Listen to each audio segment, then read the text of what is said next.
Triumph,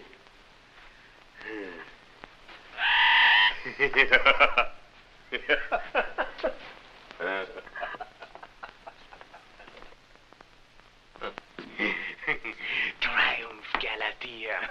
Triumph. He thinks he murdered his father. When it's I who killed him. Galatea. She'll come here now. Flesh and blood, not wax like you. And he shall be shut up in the house where they keep the mad. I, Gogol, who will do that. He shall be shut up when it's I who am mad. But nobody knows that, excepting you and me. It's our little secret. And now, I shall pray to you. For the last time.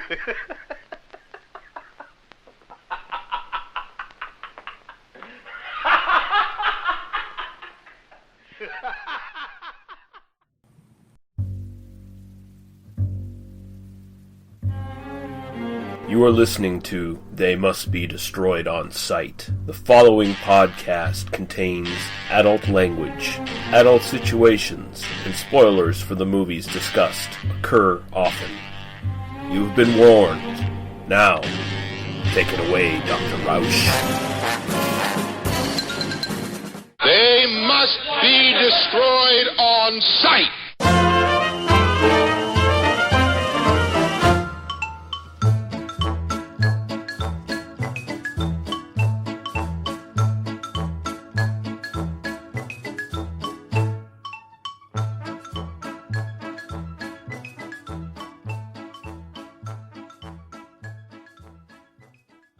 And welcome. We are back. It is They Must Be Destroyed on Sight, episode 220.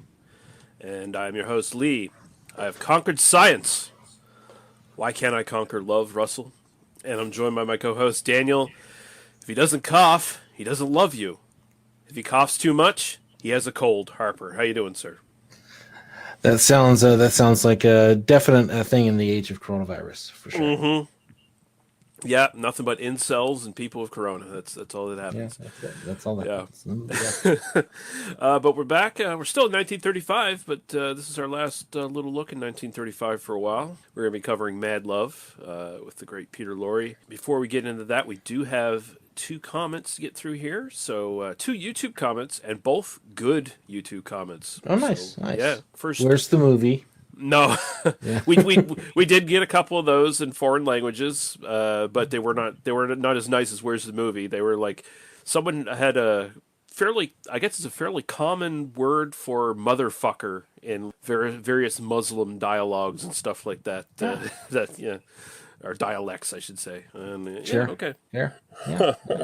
But we have one from Jay McKenna here on our Kitten with a Whip and Rebus episode. Ooh, nice. I forgot to check which episode number that was, but it's been a while since we've tackled any Anne Margaret. Yeah. But he says, poor Skip Ward, who played Buck. That prop tequila bottle malfunctioned in real life, and Anne Margaret actually knocked him out. True story. I think we did say that in the episode, I'm pretty sure.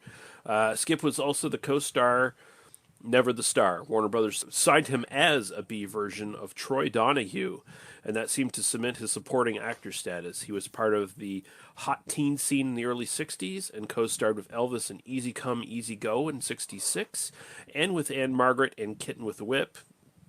Well, duh. His big break was supposed to be Howard Hawks produced and directed auto racing drama Red Line 7000 from 1965. But Hawks was possibly senile by then, and the end result was a disaster. Okay. That kind of sounds like something I want to watch, actually. Yeah. Skip got Howard Hawks race car movie with senile lead. Yeah, that sounds like a disaster. I mean, at that point, it's like, let's cast John Wayne as a 20-something race car driver. Who are all the kids into? Who are all the hip young kids in 1965 into? John Wayne. I tell you, I'm going to go on the racing strip and I'm gonna win this race for my main squeeze. He said Skip got the last laugh though and became a producer in the '80s and produced 100+ episodes of The Dukes of Hazzard. I don't know if that's something I would necessarily be proud of, but whatever. I'm sure he got a nice fat paycheck for it. Yeah, he definitely did. Ironically, a young version of himself would have been ideal casting for the John Schneider part in Dukes of Hazzard. Okay, yeah, I can see that. All right, thank you for that comment. And then we move on to Shadowman4710 on our episode on Freaks. And he says, so after hearing about this film for years and even knowing how it ends, I finally sat down to watch this one this week on TCM. I'll be honest, I'm really torn on it. I think some of the scenes remain visually stunning even after 88 years, but a lot of it really feels dated. The directing is certainly good, and there's no problem with the pacing, except that because it's only an hour long, it feels a little truncated. And yeah, like we did talk about how like a lot of that film is just missing, like it's gone for good, right? The acting, well, amateurish, might be the kindest thing I can say for most of the performers. I think this is probably a must-see for students of film or really hardcore horror aficionados, although there isn't all that much horror in it. But I can't see it appealing to anybody else.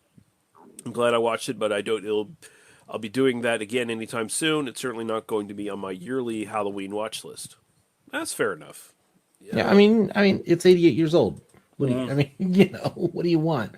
Movies like that exist in a particular kind of time and space, and I think we'll get into this when we talk about this film.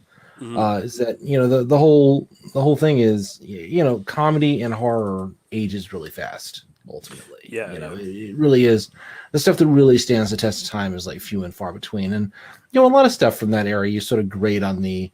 You have to put your 1931 goggles on to really, kind of put yourself back in that time frame. So, and I think that as someone who understands how to watch these things, I think we just kind of do that naturally. And I don't know, like I think that's a reasonable thing to say. I'm not disagreeing with him necessarily. It's just kind of like, well, yeah, it's from 1931. It's not gonna it's not gonna fulfill everything that you want from a movie in 2020. Yeah. And I mean, and still at the same time, it's like we're missing like almost half the fucking movie. Like it's right. So. Yeah. Well, and the other thing is that a movie from that time period, these would have been, and this feeds into Mad Love as well. I think I can just kind of like go ahead and state this that. These were like played as like double features. You would have like gone in. It's sort of like a night at the movies. So you show up, you get like a newsreel, you get maybe a cartoon or whatever. You see one movie, and then a break, and then you get a second movie. Typically, the second bill feature, right. And so it's more of a the kind of experience of sitting and watching television for a few hours, as opposed to kind of like I'm going to go and see like one story, and that's part of why it's only like 70 minutes or whatever. That's just kind of what it is. So, I don't know. It's just a very different movie watching experience that was made for than what I'm going to throw it on TCM at 9 p.m. on a Tuesday or whatever. Like it's a very different kind of way of viewing it. So. I mean, it's a whole different world. Like, I mean, we're so dramatically different now from the way we watch movies from the way they did it back then. I mean. Back then, you see it maybe a couple times on the week that it opens, and then you probably never see it again unless you live long enough to get to like the 80s when maybe it comes out on VHS or something. Or if it's very popular, it'll kind of come back in a review later on, or it'll come back, like art house theaters or whatever might, kind of air it, down the line. But I mean, again, I'm not even really arguing. I'm just kind of like saying like there is a, anytime we're seeing something of this age, it's just kind of a nature of like it's not gonna meet kind of what you expect it to be. So right. Yeah, so we can move on to what we've watched lately. I don't really have anything to mention, but I know you have a couple things, so let me go. I actually had some time watching Netflix this last couple of weeks. So I watched 2 movies about money, honestly. So I watched Moneyball, which is the 2011 Brad Pitt feature. Oh, yeah. This is a story of the Oakland Athletics, the Oakland A's, in 2003, where this kind of like low rent team that didn't have the budget to, hire players to actually like win ball games. Mm-hmm. And so they end up kind of reaching into this kind of like theory of how you hire players using statistics. And it was, and then they end up, spoiler alert, for the real history, they don't win the playoff, they don't win the championship, but they have like a record-setting like 20 wins in a row season. And that kind of becomes like the arc of the movie, is this kind of like battle between Brad Pitt's character, who's sort of like the manager of the team, and Jonah Hill, who is kind of like the hotshot statistics nerd that they hire from this other team, and sort of like the stress they go through in terms of like, getting through this process and like ultimately kind of, having this like really fascinating season. It's kind of a movie without an ending. It's kind of the problem with it, because it doesn't like, they don't like, it is a real story and they don't really sort of win. They just kind of peter off. And so the highlight of the movie is like the 20th game. And so it's like the big like success there. And then it's just kind of like, and then it's just kind of over. It's also, it's kind of difficult to kind of like feel all that much sympathy for, protagonist who's like, I only have like $38 million to play with in my fund, and hiring and firing players. I mean, a whole lot of the mechanics of the film is, basically, like middle management in a way of like, we have to fire this ball player. We're trading back and forth. I kind of like movies about these kinds of things, about, kind of like people playing with money and numbers and paperwork, like stuff. I find them like weirdly soothing. This one was based on a novel, or not a novel, a nonfiction book by Michael Lewis, who also wrote The Big Short and a lot of other books of that kind. This isn't nearly as good as The Big Short, which is kind of the gold standard in terms of like, these kinds of movies. But you can kind of see, a lot of the things that sort of went into making that good. You can kind of see that in kind of nascent form, and it's a very kind of similar kind of vibe. So it is playing on Netflix in the United States right now. So if you do want to see it, you can see it, and it was worth 2 hours of my time. The other movie was a 2018 kind of similar kind of theme, and this is called The Hummingbird Project. And I had not seen this at all before. I didn't know anything about it until it just kind of showed up. It's a 2018. Apparently, it's a Canadian-Belgian drama thriller. Okay. So, this is from 2018. It stars Jesse Eisenberg and Alexander Skarsgård as like these two guys who formerly worked for this hedge fund run by Salma Hayek. And the whole thing is they're trying to build so the film takes place in like 2011.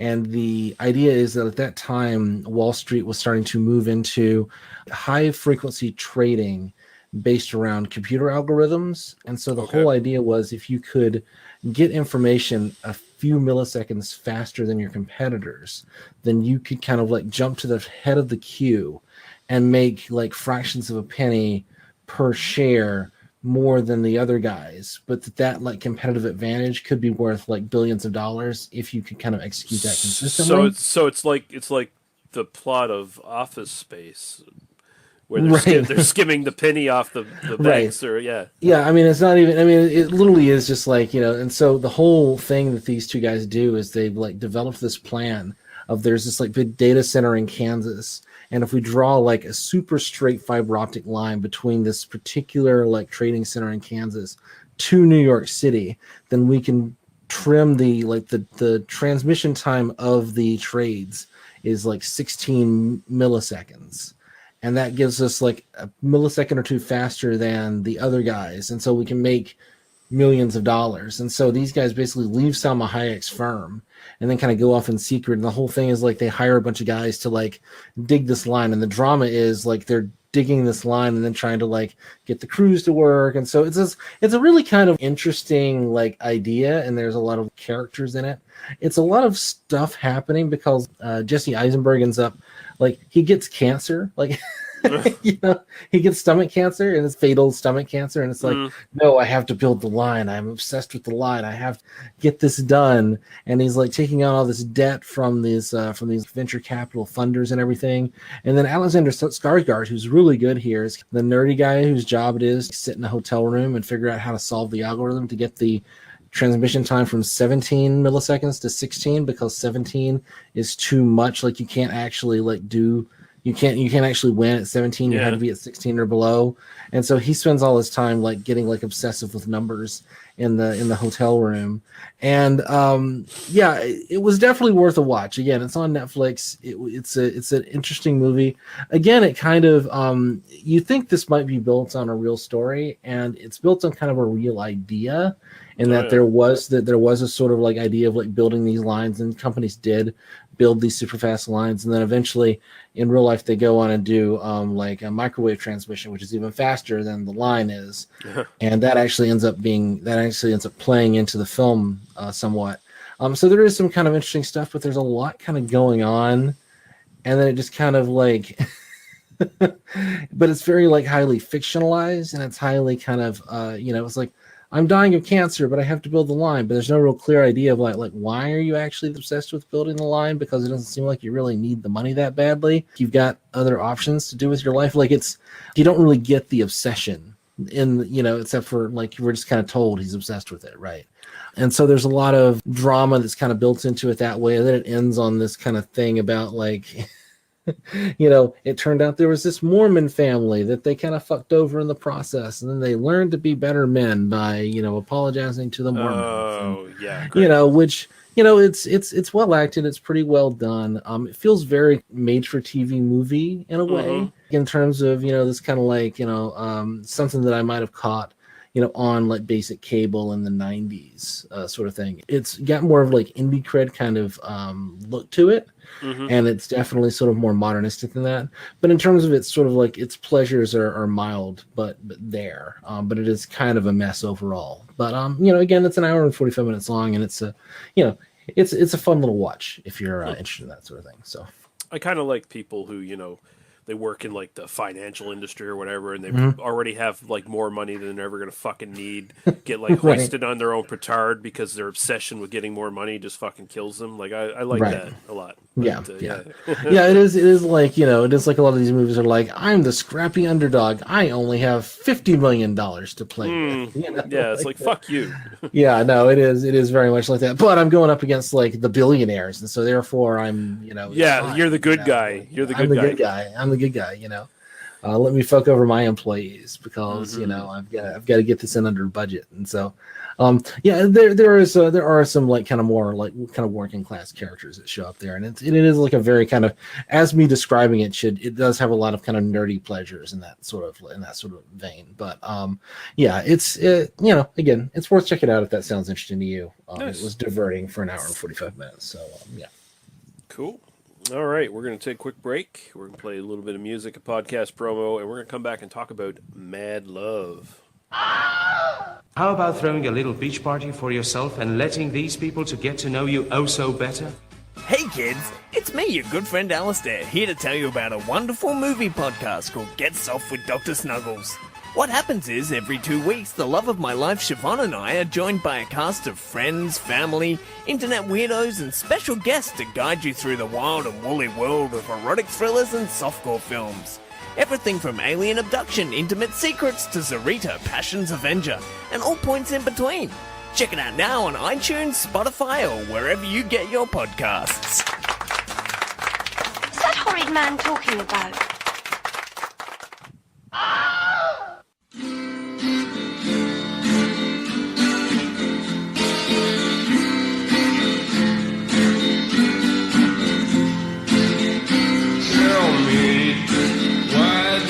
Freak out, choking down my throat for no reason.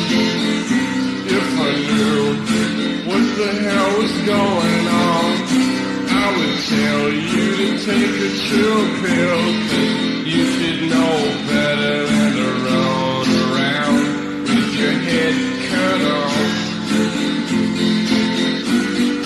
You should know better than to run around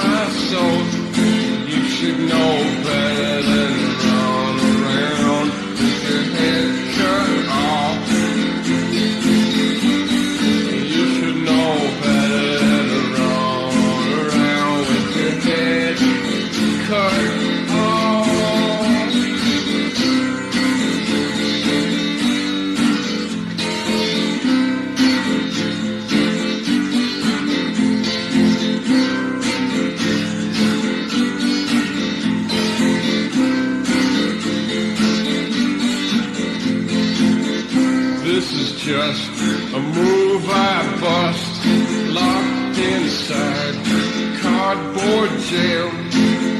Now you're shaking, you're much too sensitive. I feel awkward when I try to be myself. You should know better than to run around with your head cut off. You should know better than to run around with your head cut off.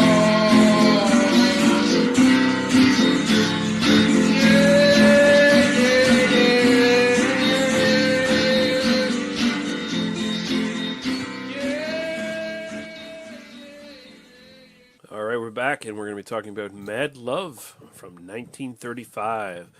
This is directed by Karl Freund, and he is a big-time fucking player as far as cinematography goes. Famous cinematographer responsible for the development of the 3-camera system used to shoot television situation comedies. Yep. Alongside Desi Arnaz, yeah. Mm-hmm. His like the tail end of his career was filming I Love Lucy, a lot of that stuff. But in his career, he shot The Golem from 1920. He worked with Murnau and Fritz Lang. He did like The Last Laugh with Murnau. He did Lang's Metropolis. He's uncredited on shooting All Quiet on the Western Front from 1930. Ooh. He went on to shoot Key Largo and The Thin Man Goes Home. Just a little callback to this podcast. And he also has a couple directing credits as well, some pretty significant ones. He's uncredited, but he was both cinematographer and apparently did some direction on Dracula from 1931. Sure. And he directed The Mummy from 1932. He won an Academy Award for The Good Earth in 1937 for his cinematography, best cinematography. So there you go, big time player here. And Greg Toland also did cinematography on this film, and he went on to do cinematography on a little movie you might have heard of, Citizen Kane. You might not do Citizen Kane. Yeah.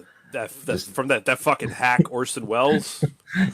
yeah. Like he's kind of the unsung hero of Citizen Kane. And if you watch this film, I mean, I saw it this afternoon and went like, oh, that's Greg Toland. You can see there is very clearly some of the early stuff that's going to go into Citizen Kane. I mean, some of the shots are almost like hauntingly similar to stuff. Oh yeah, I mean, Pauline Kael was famous for saying, like, oh, Orson Welles, you just ripped off Mad Love. And it's like, well, maybe a cinematographer ripped off Mad Love. Yeah, it's the same fucking cinematographer. Yeah. Like, come on, yeah. So, yeah, I don't like Pauline Kael. It's based on a novel by Maurice Renard, who did the original novel Les Mains de Orlac, or The Hands of Orlac in French. Which is a better title, honestly. Then we have Guy Endore, who was famous for doing Mark of the Vampire, The Devil Doll, Hammer's Curse of the Werewolf in 1961, which was Oliver Reed as a fucking werewolf, and that's pretty good stuff. We also have Florence Crew Jones here, and P.J. Wolfson. They were credited for basically like adapting this and translating it, I guess, kind of thing, for English. And we have John L. Balderson, who we've already talked about previously, who basically did the run of the classic Universal horror stuff. Like he did Dracula, Frankenstein, Bride of Frankenstein, The Mummy, Mark of the Vampire, Dracula's Daughter, and strangely enough, The Last of the Mohicans, which we were like pondering before. So this is starring Peter Lorre, and I don't think we need to introduce this guy. Frances Drake is Yvonne Orlac. And she was in not a lot of stuff as far as I can tell, like a fairly good career, but it was like only about 10 years, I guess. Yeah, she apparently married some royal, the Cecil Howard, the second son of Henry Howard, 19th Earl of Suffolk. So she married this like rich asshole who didn't like that a woman had a career. And she retired when he got his money. But it seems like she was having a very nice career up until then, because she worked from 33 to 42, and then she retired. But I mean, I think based on what we see in this film, I mean, she was quite good. Yeah. And she's also in The Invisible Ray, which might be the one we're doing next. Yeah. So I was going to say it might be our next one. Only other notable one I saw there that like jumped out was like the 1935 version of Les Miserables. Yeah, So seems to be the thing that most people know her from. But we have Colin Clive as Stephen Orlac. We don't really need to introduce him at this point. He's great. We have Ted Healy as Reagan. This guy. Okay, so we need to stop here and talk about this guy for a minute because I did not know any of this shit until I started looking into this. He entered vaudeville in 1919, had an act with his wife Betty at the time, which was the act The Flapper and the Philosopher. But then he teamed up with one Mo Howard and Shimp Howard, and the first of his famous stooges in his act, and they were incorporated in 1924.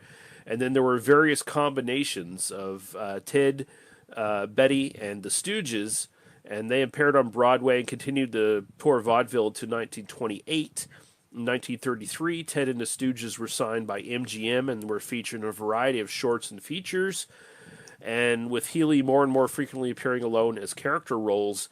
And then that act finally dissolved in 1934 when Howard, Fine, and Howard accepted an offer from Columbia Pictures and found fame as the Three Stooges. So, he was...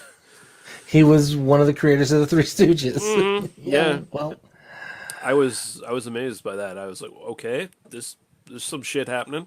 I didn't look at this guy. I just checked it out his Wikipedia page, and apparently there's there's some indication that he might have been killed by his coworkers. He apparently underpaid them while they were working for him. Definitely, so. Fun times. The titular Stooges were getting like $100 like a week or a month or something like that when he was like raking in the money apparently. So yeah. Right. Well, so it goes. Yeah. We got Sarah Hayden as Mary.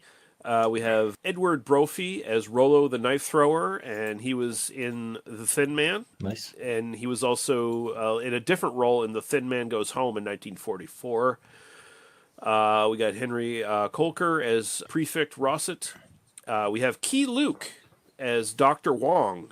This guy you might know as well. He was the first Chinese-American contracted player signed by RKO, Universal Pictures, and Metro-Goldwyn-Mayer. He has 100 movie credits.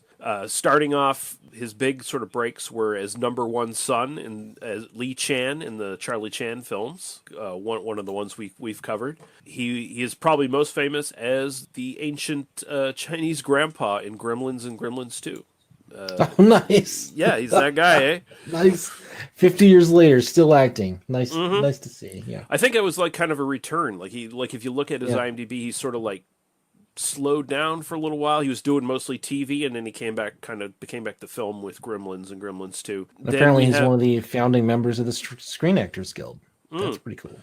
123 television credits, and probably his most famous one is as Master Po in the Kung Fu series with David Carradine. So, and then rounding out this, we have May Beatty as Francois, or Francois? I can't pronounce it. I don't know. But who lives in Canada and speaks French? I don't know. Some people. We keep them all in one province. We have a... that's as it should be. That's as it should be. That's what they want. That's what they teach us. That's what they want. We can stoke the racial fires between the French and English in Canada and keep that going. That's great. We have a synopsis here. An insane surgeon's obsession with an actress leads him to replace her wounded pianist's husband's hands with the hands of a knife murderer. Hands which still have the urge to throw knives. And I like that as a back of the box kind of thing. Feels like on the VHS, the cover of the VHS, feels. Mm-hmm. Or that's even more like the TV guides. Like that's right. Yeah. Preview channel synopsis. What the fuck is TV guide? What are these guys talking about? But is this a first time watch for you? First time watch for me. Yeah. All right. Give me your sort of general thoughts. I liked this a lot. I think it is kind of one of those I think it's an hour and 7 minutes long. Mm-hmm. does not overstay its welcome. It is definitely, it feels very, to the point. It gets the job done. There's a lot in this movie, I mean, you got kind of the stymied love story. You've got the real love story. You've got the killer who throws knives. Which is, one of those, there's a whole movie around like the killer who throws knives, right? It feels a little bit like a Bond villain or something like that. You've got like execution by guillotine, and there's a lot kind of going on. And then like in the last like 20 minutes, all of these elements kind of come together, and it gets a little bit confusing exactly kind of what's going on, because they replace this guy's Orlak's hands with the killer's hands. Yeah. And then he can't play piano anymore. I mean, he can play, but he can't play at his concert. He just can't play as like the best pianist in the world ever anymore. Well, he loses his career, right? He can't play the way he used to. Although he has now gained the ability to like throw knives at like super professional. So you would think like, hey, career change maybe is what I need to do. I need to go. I can go be a performer somewhere. I have other things, at my disposal than being able to play the piano. So it doesn't even seem like he really tries that hard to learn to play the piano again. I mean, there is something. Okay, we need to talk about this right now. Okay, we need to get this the fuck out of the way. Okay, so this guy, he loses his fucking hands. Right. In a train accident, if I'm remembering correctly. Yeah, okay. Yeah, so I don't know what he was doing. Maybe he was trying to get his bag while the fucking car was flipping or something. I don't know.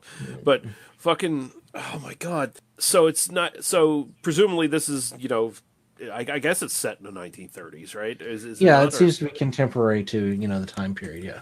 Yeah, so this wild sci-fi fucking idea of being able to transplant body parts in 1935, and it's successful, and it's not only so successful that his hands work, he can play piano like, pretty decent for, like, I'm looking at him going like, I can't do that, you fucker. And what kind of great pianist was he if he's like, all of a sudden destitute and desperate for funds, and some fucker's coming to collect his piano because he can't pay for it. He can't be that great of a pianist if it's fucking, if he was like job to job kind of thing. Like I'm sorry. Like, yeah, I mean, I kind of get the feeling there's a little bit of time compression going on there, where maybe there is like kind of like a year or two period or something where like he's supposedly like slowly learning to learn how to play the piano, fair. And they're kind of like taking his stuff, and we're just not like, there is a little bit of like, it's an hour and 7 minutes long, and they've just compressed a lot of that down. Like the audience just sort of gets it, right? So that's sort of the way that I take that. I mean, the idea that like somebody could be injured and then like have to like work through an injury, and like, you're never going to be kind of back up to like, like you get that in a lot of like athletic stories. Oh, I broke my knee, or I pulled a tendon. And it's not that like you would never be able to tell 6 months later from like a normal human being perspective that I've been injured. Like, it's fine, but suddenly I'm not like a professional class athlete anymore. That's something that's like very, very real. And so, you sort of buy that, like, okay, he just doesn't have like the manual dexterity to play the piano anymore. Although the film seems to like, there's like this sort of essentialist vision of that there is some like quality of his hands themselves, that it wasn't like, oh, the quality of the hands allowed me to play piano at this like super high level. And so now that I have this other guy's hands, I have his skill, despite the fact throwing knives is as much about like manual dexterity. Being able to weigh things properly. I mean, there's the whole like, it's not just literally in the wrist, of how to throw a knife. This is a bit of a genre trope. I mean, it is kind of like there is a sort of I'm haunted by the dead guy's, hands or whatever, sort of thing going on. But I mean, to put this in context, the first successful transplant of a hand was in 1998 in Lyons, France. So that one, it was a successful transplant, and it took for a while, but eventually the patient's body rejected the hand. Actually, it was actually the forearm. It was like a whole forearm that was sure. But apparently, part of it was the fact that the patient wasn't following procedure as well. Right. Yeah. So, but the first ever double hand transplant was performed in 2000. and that was actually successful because they had advanced to the point where I guess it was like the immuno response from the tissue was refined to the point where they could make it work. But I mean, so this guy, sure, you can't play the piano as good as you used to be able to, but you can touch your woman again. You can drink some booze. You can jack off. You can wipe your own fucking ass. I wouldn't be too despondent about it, to be honest. Yeah. I mean, it is. I mean, but it is kind of like, we're just kind of given this thing, and it's also like one of the things that I really enjoyed about this film is just how much his wife, like how much he and his wife love each other. Like it's just so. You just even now you don't really see that as much in movies of like they just dote on each other. It was more Thin Man stuff. Yeah, more Thin Man stuff. And she's just totally down. She's like, you lost your hands. I mean, she's being hit on. She's like this famous actress who like gives up her career so that she can go be with this guy, as if they don't have theaters in Paris, apparently. Well, she's getting tired of this type of theater. Like it's the it's a take on the was it the Grand Guignol or whatever theater in France or whatever, and like that's all about like staging horrific murders and stuff like so that. there's this wax figure that's made out of her, and there's a whole like kind of narrative there, and there's a little bit of a this kind of synecdoche kind of like moment of like there's a guy with like who's supposedly missing a head, but it's really just like a guy whose like head is in the torso, and he's like taking the tickets and everything, and so there's this and then that kind of plays back later in the film with like the wax figure and everything. There's something really interesting kind of going on there in terms of the way I like all the sort of little motifs that are going on here. Like even like in the opening credits where you see a hand come up into your view and smash the glass pane that the credits are written on. Like it's good stuff, man. Yeah, no, there's a ton of like great visual moments. I mean, I think it's kind of difficult to describe it, but there's a lot of like moving camera photography. There's a lot of like deep focus photography. There's a lot of really nice kind of German expressionist stuff going on here. I mean, this is really, really sophisticated filmmaking for its time. And even today, I mean, I think this is like a really gorgeous film. I think it's definitely worth seeing. I mean, it's a $2 rental on Amazon, so I mean, it's totally worth it. Kind of checking out if you're going to do that. But all the stuff that we just mentioned is kind of in like the first like 25 minutes of the movie, So there's a wax figure, there's an actress, she's getting married to this guy, and then you got this creepy guy he sits up in the box office and watches her, all the time. He's like kind of the big wealthy benefactor to the theater, and so he gets to come in on this party. She's retiring and she's cutting the cake, and she's like giving out a piece of cake and like a little kiss on the cheek to all the like people. And then he gets in there and is like, "Where's my kiss?" And he goes like super creepy, like really aggressive 39 steps style, rapey kiss. And it's like, oh yeah, this is fine. This is fine. But the film knows that it's awful as well, but it is funny that like the film knows it's terrible, but all the kind of people around are just kind of like, oh, look at that scamp, like of course he has to do this, but also like he's the wealthy benefactor, so he has to, so they kind of have to play ball with him. So there's something kind of interesting going on there. But so this is how we are introduced to Peter Lorre kind of as this character. And she just kind of wants to get away from him. She doesn't really want to be involved. She's disgusted by him. No, she's totally disgusted by him. She just kind of has to, play ball with him.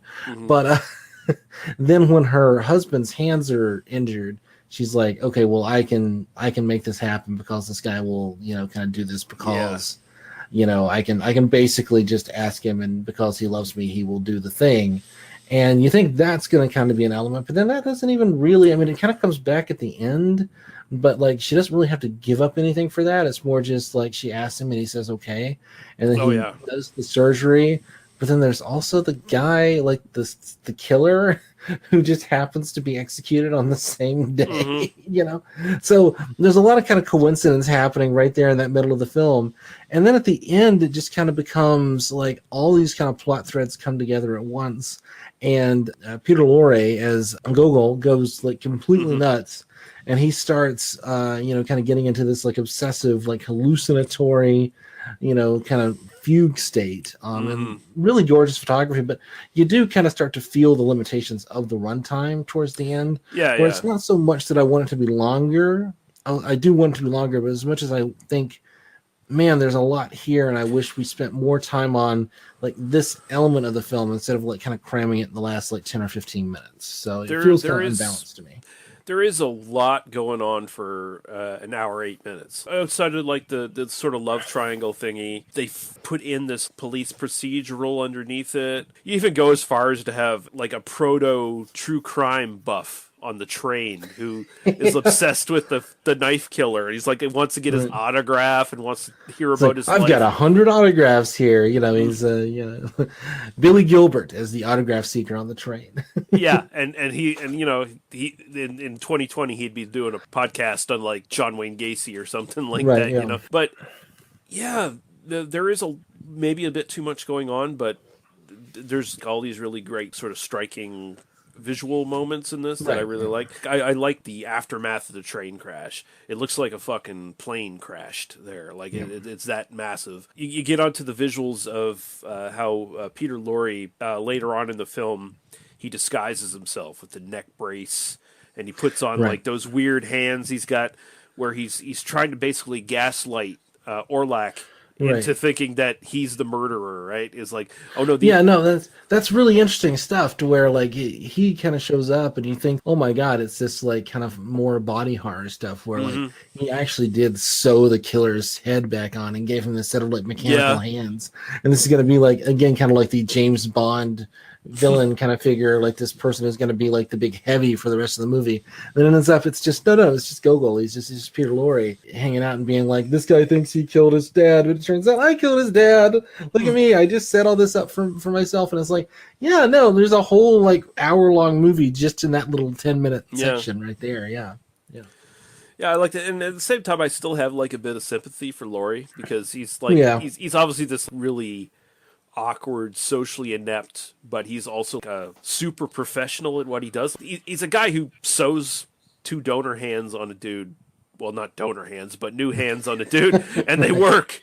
They work beyond what you could even possibly expect. It's just that kind of like the stereotype of like the like autistic incel, with this like super talented like surgeon, and it also kind of works that surgeons. This is no disrespect to surgeons, but there are doctors and then there are surgeons, and there's kind of a difference here. Not that surgeons obviously go to medical school, but ultimately like your job as a surgeon is you have incredibly intricate knowledge of how to cut things.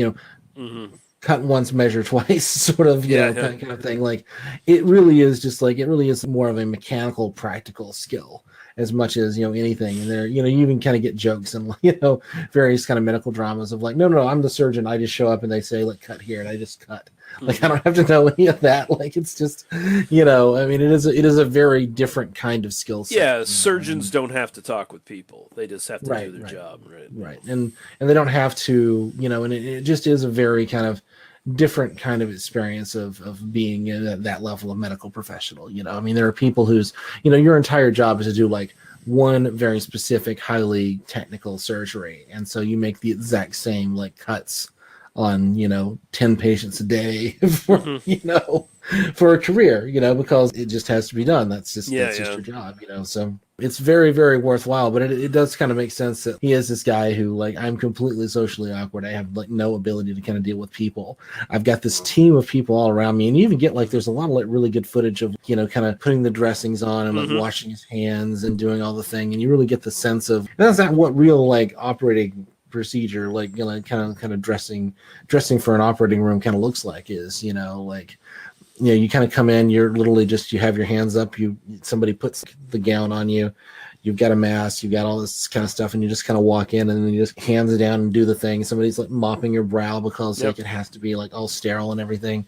And it is kind of funny to see like 1935. This is kind of the early days of even like modern medicine basically starts around 1900. Like prior to that, there just didn't exist like medicine as we understand it. But it was kind of interesting to see like the amount of effort they put into like making those sequences look real, look like kind of like legitimate legitimate sequence as opposed to, you could imagine sort of a lesser version of this, and where it's just, oh, I'm a surgeon, let me put my gown on and go in, and like he's got like kind of the big rubber gloves. I mean, you could see like a really exaggerated mad scientist kind of version of this, but no, it feels very like legitimate and real in a lot of ways. You know? He's even got like a record player there, and he's got someone puts the fucking needle down on the record, you know. And so he's got his music to focus on while he's doing it and everything. Yeah, it's good stuff. Funny stuff here. I like. Does this? I probably missed this. Does this movie ever change locations that it's set in? I thought it was all set in France. Was it not? There's a train. Maybe. Did they ever move back to England? Because that's where they're supposed to move to, right? They're supposed to move to England. Yeah, I think so. Okay, because I'm watching this and I'm like, is this set in France? Because nobody here has any sort of French accent. Nobody has any French accent. No, not at all. And the weird thing is, they make a distinction between the American and the French characters, where it's like they have the American reporter who's just like so American it's fucking hurts kind of thing, right? And the Rollo the killer is also American. And there's this funny scene where it's Rollo's kind of likable, and the reporter is getting along with him before his execution. And it's interesting. It's like I was thinking, what the fuck's going on here? And then I was reading into the background of this, and apparently, in the original story, and we'll get to the other versions of this film, but the original version of this film, the Rollo's innocent. Actually, he's like framed for murder or something like that. So it almost feels like that aspect was not purged 100% out of the story after the fact, after they changed it, that he's just a killer or whatever. He just happens to be a really likable killer because he's, in the original story he wasn't a killer at all. Well, and I mean, he's got kind of a cool gimmick. I mean, if you're gonna be a killer, hey, I throw knives from 20 feet away and kill people that way. Oh, well, okay, Deadshot, go ahead. I mean, I think he was in the wrong line of work. I mean, he shouldn't have been just going around killing people. He should have been like hired by like a mafia or some shit to get the job done. But whatever. Right. The CIA. He just didn't live long enough to be to go and kill Castro. That's really the problem. Didn't live long enough to have like a cyanide cane gun or whatever the fuck, Right. I also liked like there's a sense of sort of macabre sort of humor in this, where there's a ton of great humor in it. Where like the reporter, so there's this whole thing where Gogol, he buys the wax statue of our actress here, because he's so obsessed with her, and he starts like hallucinating and like, oh, she's this other statue that was created by the gods or whatever, kind of thing. Like he's got this whole thing going on. But point is, he buys this wax figure, and people see this being transported to his house. And then the word gets to the reporter, and the reporter thinks, oh, he's had Rollo the killer's body transported to his house, so what the fuck's going on there? And he mistakes. Right. And there's this whole, like, almost Shaggy Dog kind of thing where it's just, he's just like fucking, everybody's got the wrong idea of what's going on here.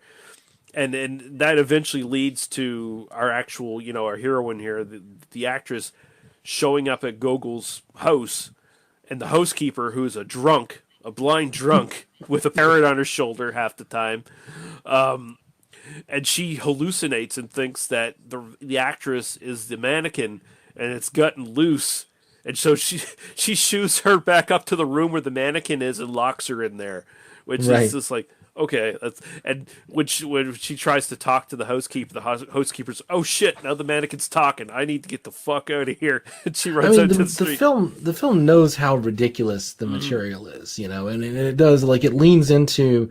I mean, Laurie's performance is phenomenal. I mean, because it's Peter Lorre, and of course his performance is phenomenal. But this is really top notch Lorre. I think everything you go for our Lorre performance is right here. He's selling some really bad lines. Like, yes, there's like an early shot where he discovers that the actress he's obsessing over has a husband, and he's like, she has a husband, and the camera immediately does a quick close zoom to him, and it's like, that's right out of a fucking sitcom. It's like, oh shit, he went on to do fucking he went on to do fucking I Love Lucy. So you can kind of see that kind of shit. You should play your whackity schmackity do clip right there. Whackity schmackity do. Oh, Oh, now I got to gaslight her husband. Yeah, no. She will be mine eventually. All I have to do is wait for him to get into a train accident. Like in the other, there's an alternate version of this where it's like the end of Unbreakable, where like, Samuel L. Jackson like set the, train to crash the whole time. And then so, now his hands are mangled and then she's going to have to come after and do the thing. And, yeah, there's a whole version of which he Kaiser Soze the whole thing to begin with. But, they called me Mr. Glass.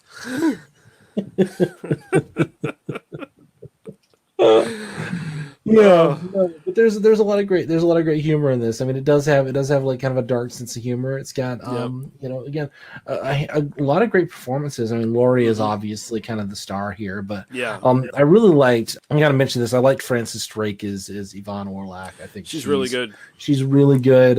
She's got a real like screen presence. It's a shame that she retired so young. I don't know if she was happy, then that's fine, but she lived until 2000 as well. So she had like a 10-year career and then lived for like another 50 years. Like, and I mean, for what it's worth, she does a really good job too of just standing still because half the time she's playing the mannequin.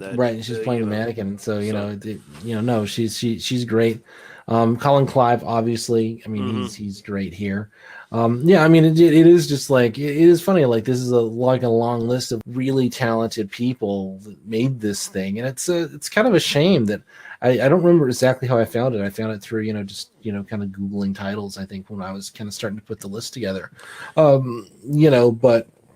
this is pretty phenomenal stuff. I mean, this is pretty phenomenal, and it's a little bit lost, I think. I mean, just a little bit. It really is. A little bit. Kind of. People don't know it. I really don't see people like talk about it ever. I mean, it's not a title that kind of jumps out at people. And go, oh yeah, Mad Love. If anything, you think like, oh, wasn't that the Drew Barrymore movie? That's the thing. Like you search for it and you get that more than anything else. Right. And so yeah, I mean that's a good segue here. Let's get into the releases here. So like you said, Amazon Prime. You can get it at iTunes or Vudu. And I assume. So what was the quality of the version you saw on Amazon Prime? Was it good? Good and clean? Pretty good, yeah.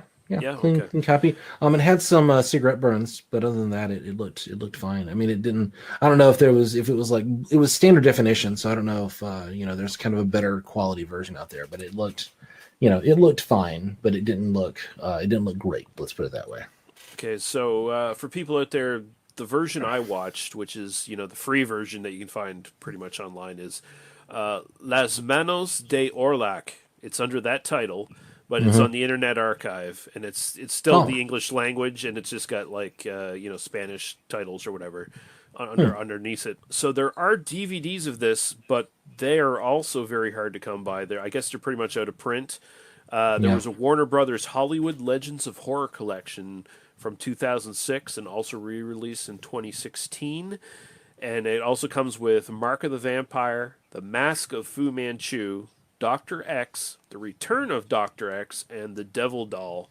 But I was looking at the prices, and I guess the 2016 release is pretty good if you can get that, snatch it up. But the 2006 release, the best price I was seeing was like $80 or something like that. Oh wow, yeah. It's like, yeah, fuck that. So this has never had like a standalone release at all, like that? No, no standalone DVD, no standalone Blu-ray. Its only standalone release I could see was a late '80s, I believe, VHS. Yeah, no, the version I saw on Amazon looked pretty good, but that's not a good sign. If it's a movie of this quality, which I mean is a little bit of a lost gem, a little bit, but like Peter Lorre's big thing, that kind of brought him into Hollywood. Tons of great actors. Fuck Greg Toland, like the pre-Citizen Kane Greg Toland. That should be enough to give it like a Criterion release or something, That's what I'm thinking. Like, I'm so surprised this isn't a Criterion release. Like, when I was thinking about it, it's like, okay, we planned this a couple weeks ago to do this, and I was like, okay, I'm just going to search on YouTube, and I'm going to find like a rip of the Criterion release. It's just going to be there, right? And it's like, no, it never happened, never was. Maybe that's something down the road or whatever, but fuck, man. Which this is MGM, so. Yeah, no, I mean, why no why no release? I don't know why. Usually the reason is there's some kind of legal issue where there's some rights question of like who owns it. I mean, if you found like a public domain version of it with Spanish subtitles at that, like, you know, like that's a sign that like there might be, you know, some that tells you a little something about what the release history of this was. You know, apparently it was not successful. I know that's no. Budget was $403,000. Domestic box office was $170,000, and international was $194,000. So, you know, it didn't even really scrape together its budget. So yeah, which is, I mean, it's a shame. It's a shame. I mean, it is weird. Like how did this get lost? You know, is sort of the question, because it's much better than a lot of other stuff we've seen from around this time, you know. Yeah. I mean, it is a little bit of a mess plot wise, but you know, why this didn't you know make more waves is an open question.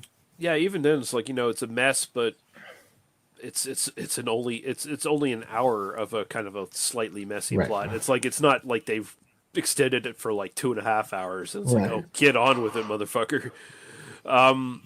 So this was Peter Lorre's first American film. He was under contract to Columbia Pictures, but he agreed to be loaned to MGM for this film if Columbia would do a film version of Crime and Punishment for him. This was preceded by the 1924 Austrian silent film The Hands of Orlac, starring Conrad Veidt. This was remade in 1960 under the same name, and there are films with similar premises that are notable here, like Hands of a Stranger from 1962, The Crawling Hand from 1963, and one of my favorite little sort of crap classics, Body Parts from 1992 with Jeff Fahey, nice. Which is similar presence, you know, the killer's body parts force you to kill kind of thing. So we have a little bit of Hays Code thing here. The Hays office cautioned the studio about showing scenes of the dead, injured, or dying after the train wreck. Some countries banned the film altogether, while others cut the scenes of torture, guillotining, and strangulation. After its initial release, 15 minutes were cut from the film, including a pre-credit warning to the audience and the surgery to obtain Rollo's hands. And I don't think I saw any of that stuff in the version I watched. No. So there's a hypothetically there was a longer version that's on release. Mm-hmm. 15 minutes cut. So I mean, so it would have been what, an hour 20 to you know, if there's which feels a little bit more like a, you know, kind of a standard release. So yeah, that's. I do got to say I forgot to mention, I really love that montage of Orlac's recovery of his hands, where, you know, he's going to appointments and getting like weird shit done to his hands, and then eventually he finally gets them up to that weird spiral, that expressionist German spiral, and it's like, It's like, I love the wrapping around his hands, and he's like at the park with his wife. Yeah, and he's like, I love your strong arms, and like hold me, and he's like kind of doing the thing. I mean, again, it does have. There is an element of humor there. I was kind of thinking about like Frankenstein's monster. That's exactly what I was thinking. He's hugging her like Frankenstein's monster would do. Yeah, I mean, and it does, you know, it does lean into that. I mean, it is sort of like this. I mean, it does this horror comedy thing. I think I mean, this is deliberate. I don't think this is, you know, I don't think it's as much of a mess as you might think it is. I think this is deliberate, you know. Yeah.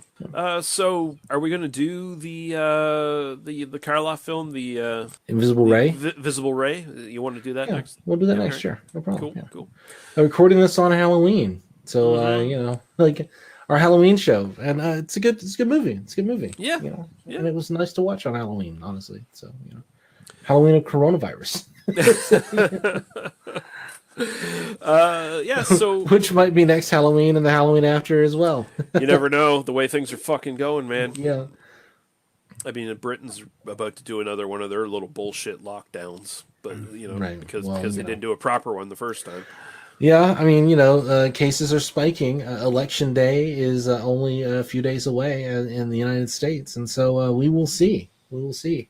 Maybe this is the last episode of They Must Be Destroyed on Sight. Who knows? It could be. Yeah, we'll see. But until then, Daniel, tell people where they can find you on the interweb.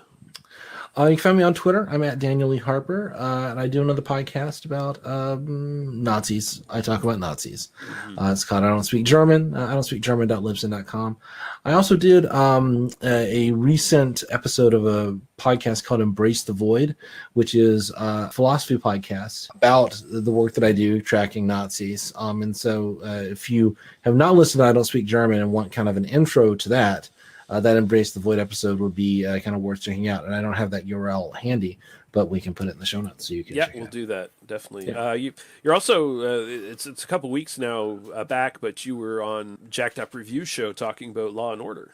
Yes, I was. I was on the Jacked Up Review Show talking about Law and Order. So put that in the show notes as well. That was a fun time, and yeah, good hanging out there. I recorded that one so long ago that I recorded that like 6 months ago or something. I'm amazed by how Cameron Sullivan just he bangs off podcasts like a fucking crazy man, and he banks them, and he banks them. Yeah, like I don't know. He was I don't know how he does it. When we were recording it, he's like, "Hey, do you want to record tomorrow?" I'm like, "I can't. I gotta, give me another." He just slotted it right in and was like, "All right, let's go." So, all right, great, cool. Yeah, apparently next time I talk with him, we're going to be doing all the original legit Emmanuel films, I guess. So Nice. I've got to try to fit that in until before sometime next month. Yeah, it turned out I did not have time to rewatch 20 seasons of Law and Order, 18 seasons of SVU, and 7 of Criminal Intent before I recorded. So, but I listened to it. It was still pretty. It was still pretty good. It was still pretty good. So it was a fun time. Check it out. Yeah. And you can find us at tmbdos.podbean.com, or you can find our Apple Podcasts, YouTube, Facebook links. Join the Facebook group. Best way to find out what's coming up on the podcast, and best way to interact with us. Of course, also you can go on to the Podbean page and find the email address where if you want to send in audio comments or whatever via MP3 format, we can play those on the show because of this handy little soundboard I have. So Cool. when I do have it running properly and I'm not fucking it up, we'll see how that happens. But Well, it was working today, and that's good enough. Something's going right in my life. But yeah, thank you guys for listening. Thank you, Daniel, and we will see you guys in 2 weeks. Bye-bye. Yep, we'll see you. Cheers.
Thank you for listening to They Must Be Destroyed on Sight.